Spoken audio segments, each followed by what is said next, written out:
Before the game, you talked to the team about doing it for the seniors and everything they've accomplished and doing it for the underclassmen who are coming back and trying to build a future for the program. What about both those groups today and how they were helpful to get the Spiders a victory?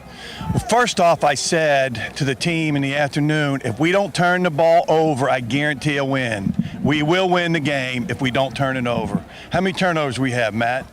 None, Coach. Zero. Thank goodness we didn't turn the ball over. We created some turnovers. But these seniors, I mean, I'm so happy for Dale getting the MVP out here at the Capital Cup. That's pretty cool.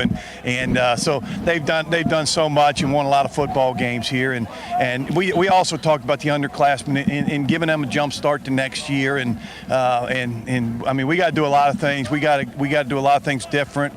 We got to make changes and things like that, you know, to make this program where we need to be. But we brought 49 guys here, 49 available players on this trip that weren't being redshirted and could actually participate, and that's all we had. And we actually brought two with us, and then we're told that they couldn't play today, two other ones. So, man, I'm awful proud of this football team. The guys that stepped out there did an unbelievable job. They fought. Tyler Dressler coming in there playing well. I mean, it was a great team effort.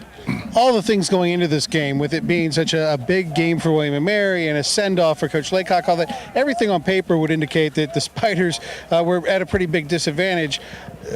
The pride, what your guys did to fight through after having a couple recent losses, you must be awfully proud of them, and certainly the lack of turnovers. But what does that say for that building block and that step going forward?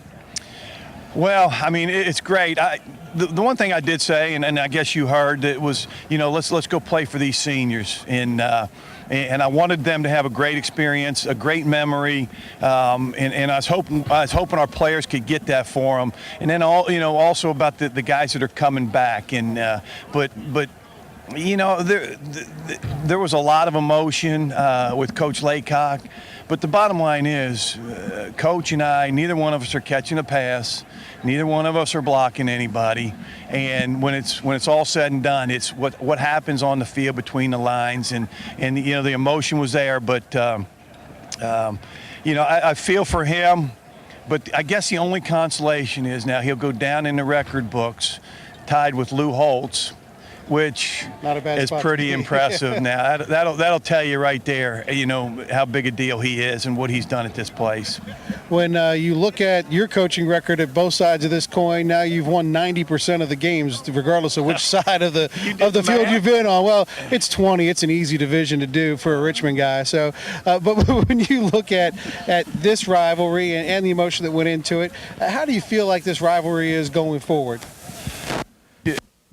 I mean, our kids, you know, the Capital Cup's important to them, to have that to play for and to play their arch rival with the last game of the year. I mean, it's what it's all about. And, you know, moving forward, we'll see who the next coach is. And I just know I want to be at Richmond for a long time, and we got to keep getting better. And, you know, hopefully I'm in this series 10 or 15 more times.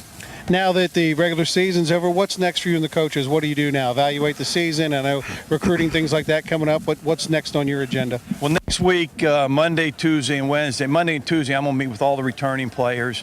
Our assistants are going to meet with the seniors to kind of see what their plans are as far as, you know, guys that want what we can do to help them in the NFL stuff and just any way we can help them.